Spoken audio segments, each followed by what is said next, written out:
ভাগ্নিটাকে একটু সারপ্রাইজ দেওয়ার জন্যই রাত 12টায় এই আয়োজনটা ছিল। ওর রুম থেকে যখন ওকে নিয়ে আসি ও কিন্তু বুঝতে পারেনি ওর জন্য যে এভাবে আয়োজন করা হয়েছে। ও কিন্তু অনেকটাই খুশি হয়েছিল। এই যে খুশিতে কেক কেটে সবাইকে নিজ হাতে খাইয়ে দিচ্ছে। আর এটা ছিল আমাদের আজ সন্ধ্যার আয়োজন। একটা কেক যেন সবার মনে আনন্দ বয়ে আনে। দেখুন কেকটা কাটা নিয়ে ওরা কতটা খুশি। আসলে বাচ্চারা কেন, বড়রাও কিন্তু কেকে খুবই খুশি হয়ে যায়। আমার কাছে তো খুবই ভালো লাগে। সবাই মিলে কিন্তু ওরা অনেকটাই আনন্দ করেছিল। আর এরপর কেকটা কাটা হয়েছিল। কেকটা তো কাটছিল না, এভাবে অনেকক্ষণ ওরা এরকম করেছে। যাই হোক, পরবর্তীতে কিন্তু কেকটা কেটেছে আর অনেক মজা করে কেকটা খেয়েছে।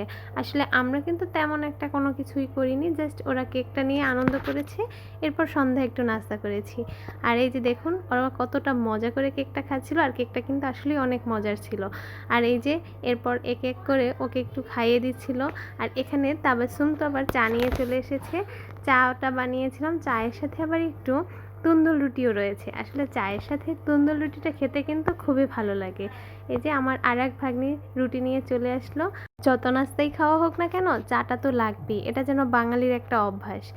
সবাই আমাদের জন্য দোয়া করবেন, এভাবেই যেন হাসি খুশি আর মিলেমিশে থাকতে পারি, বিশেষ করে আমার ভাগ্নিটার জন্য।